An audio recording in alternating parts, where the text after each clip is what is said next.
Coming up this morning on DC News Now, a man and teen shot at a metro station overnight. We're live from the scene with the latest on what police are telling us. Plus, ahead this morning, a new era for the Washington Commanders. What's next for the team and how fans can celebrate today.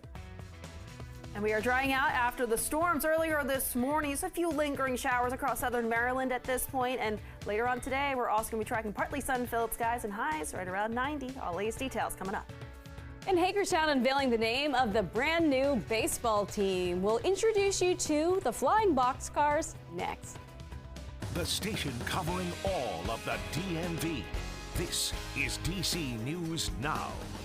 Good morning. It is 8 o'clock now on a Friday morning. Taking a live look outside, and you can see a look at the radar. The storms making their way out of our area. We're starting to dry out a bit this morning, which is some good news for today and the weekend. So good morning, and thanks for starting your day with us here. I'm Tanaya Wright. Yeah, good morning to you. I'm Corey James. Shanique will have more on your roads in just a moment. But first, Jackie, it's nice to know while we need the rain, it's good to know it's not going to be a washout for the weekend. Exactly. And we're going to be tracking dry conditions both weekend days. Today it was just a stormy start, and now we're noticing already drying things out. So just a few lingering showers, though, across parts of southern Maryland, mainly over towards Calvert County. Aside from that, the rest of the region, it is dry. We're already starting to notice some brightening of those skies as those clouds start to clear out. In terms of the rainfall totals over the last 6 hours, this is radar estimated. Some locations could have easily seen at least an inch of rainfall move through with some of those embedded downpours and thunderstorms that did move through earlier this morning. So you may have been woken up by either the heavy downpours or the thunder, but guess what? That's already out of here. So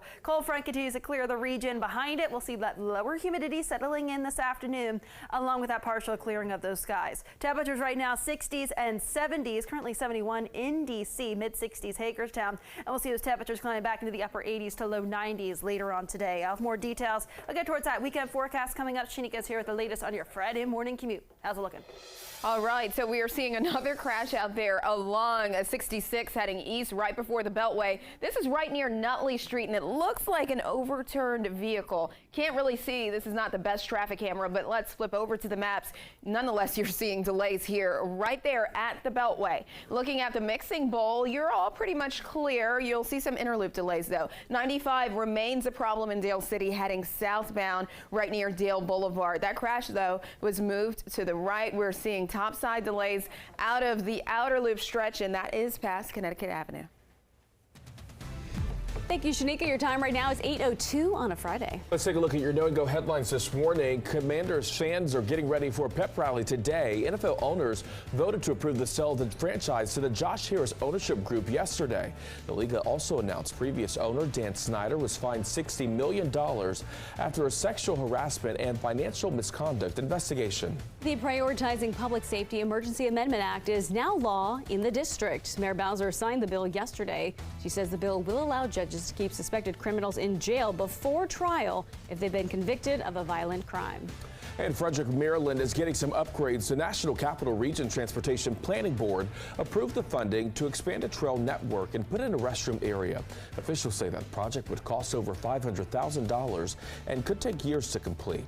All right, time right now is coming up on 8:03. We begin with some breaking news this morning. A shooting at the Fort Totten Metro Station sent 2 people, including a teenager, to the hospital. Metro police say the shooting happened at about 11 o'clock last night. Our Tosin Fakile is live at the Metro Station. And Tosin, do you have any updates now from police? Well, Tanaya, yeah, I do. I'll get to that in just a little bit, but it is back to business as usual here at Fort Totten Metro Station. As you can see behind me, people coming and going as the entrance to the train station now reopened after it was closed for about 7 hours following that shooting. The newest information we have from police came in a tweet. Metro Transit police say what happened here was 2 people were fighting over a gun when that gun went off, and they weren't the only ones impacted by gunshot wounds. Take a look at the video of the scene, what was playing out right here this morning when we were here at about 5 o'clock. Police say that shooting happened around 11 last night at this metro station. Metro Transit police say after the gun went off, as both men fought over it, a special police officer returned fire after being shot at by a suspect. Investigators say the victims are a teenage boy and a man, and both were taken to the hospital with possible life-threatening injuries. Now, the closure of this train station impacted a number of people as they were coming here to head out to work. Here's what one person told us who frequents this metro station. Every time I look around, somebody getting shot somewhere. So how are you going to get to work now? I'm going out to the Navy Metro station, get back in my car and drive to the Navy Metro. Now, officials say that D.C. police will be investigating this shooting on a standard that they do that since it involves a special police officer. And like I said, it's back open. People can stop at this train station and get off here or hop on the train here and go to their destination. We've been following this story all day. We're waiting for more updates from police as to exactly where inside this train station this incident happened. Once we get that information, we'll bring that to you. Of course, we'll have continuing coverage on DC News Now at noon. But for now, we're live at the Fort Totten Metro Station. I'm Tosin Fakile for DC News Now. Back to you.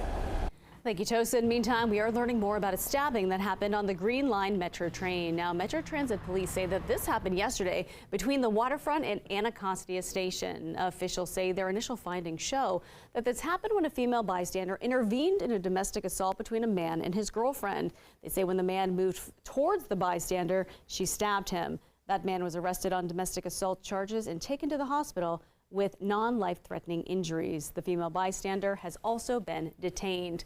And Mayor Bowser signs the Prioritizing Public Safety Emergency Amendment Act into law. Yeah, Bowser says the bill will allow police to access more private security cameras purchased through DC's camera rebate program. Now, right now, the district crime rate is about 30% in comparison to this time last year, higher according to police. That bill would also allow a judge to keep suspected criminals in jail before their trial if they've previously been convicted of violent crimes. Some advocates, however, believe it's not going to be enough to prevent crime. It's big national trends that are occurring. And so for local police or local government to really have an impact, or state government to have an impact, is really difficult because the main drivers are not inherently within the control of the local government within the local police department. And Mayor Bowser said, quote, "We know that a safer DC is possible, and this legislation will fill gaps in our criminal justice system." All right, Washington Commanders fans are waking up with a fresh start. They're looking forward to a pep rally this afternoon to celebrate the sale of the team. A unanimous vote from all 32 NFL owners made that deal official. Our Randy Bass joins us now live from FedEx Field. So Randy, before we get to all the fun happening later today, the team's former owner is finding himself back in hot water this morning. Yes, Josh Harris is in and Dan Snyder is out, but this won't be the last time we hear about the now former NFL owner. Snyder this morning facing $60 million in fines being levied against him by the NFL. The league releasing a long-awaited report into Snyder's conduct and allegations during his time as owner. That report says claims of sexual harassment and financial wrongdoing against Snyder were true. New owner Josh Harris coming in as fans look to him and his ownership team to turn things around both on and off the field. In his first public remarks as owner, Harris talked about his own experience growing up a Washington football fan, along with his goals for the team going forward. This franchise is part of who I am and who I've become as a person. But being a fan is not enough. To be successful, we understand that we need to win championships, create a positive impact on the community, and create incredible memories and great experiences for our fan base, much like I had as a youth growing up in Washington.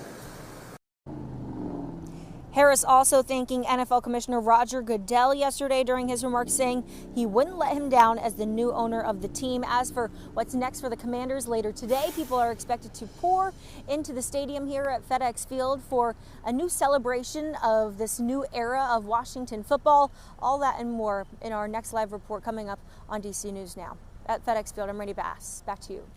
Thank you, Randy. For continued coverage of the record-breaking sale of the Commanders, you can visit our website, dcnewsnow.com. All right, Anne Arundel County health officials say some mosquitoes in the county have tested positive for West Nile virus. So far, no cases have been detected in people, though. Officials say a solution will be sprayed in areas of concern this weekend. Experts say most people who are exposed to the virus do not get sick. However, about 20% develop symptoms like headaches, fever, or nausea. And we're learning new details about the state of business at Gaithersburg-based biotech company Novavax. It's a company that also makes COVID-19 vaccines. That is right. We sat down with researchers from the company who say Novavax is making progress despite some financial challenges. During the pandemic, Novavax was the 4th COVID vaccine available. Researchers with the company say they are now working on an updated COVID vaccine and another combination vaccine that can defend against both COVID and the flu. This says the company had to downsize as the pandemic slows. We are on track to have our updated vaccine available in time for the fall vaccination season. Earlier this year, we took a tough decision and had to right-size our organization to meet the current demand for vaccines in this endemic phase. And we released about a quarter of our staff globally. Novavax officials say despite these financial hardships, they have no plans on leaving Maryland anytime soon. All right, according to a new poll, more than 40% of Americans say the Supreme Court is too conservative. That is up from 34% from September 2021. A new Quinnipiac University poll found 55% of people disapprove of the job of the High Court is doing. The approval rating is a slight improvement from June, when the court received a 59% disapproval rating.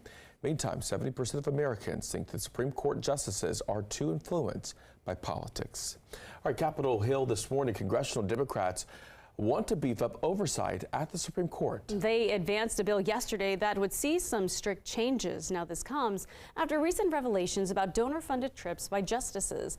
There are concerns legislation won't get far because Republicans are calling this a political weapon. Now, some senators saying legislation is trying to punish the conservative-leaning court. This could be abused to disqualify justices. What could possibly go wrong? The highest court in the land has the lowest standard of ethics anywhere in the federal government. The Supreme Court has already has an ethics code, with some officials saying the justices could do better to comply with the current rules instead of writing new ones. All right, 8:11 now on a Friday. Good news for your bank account.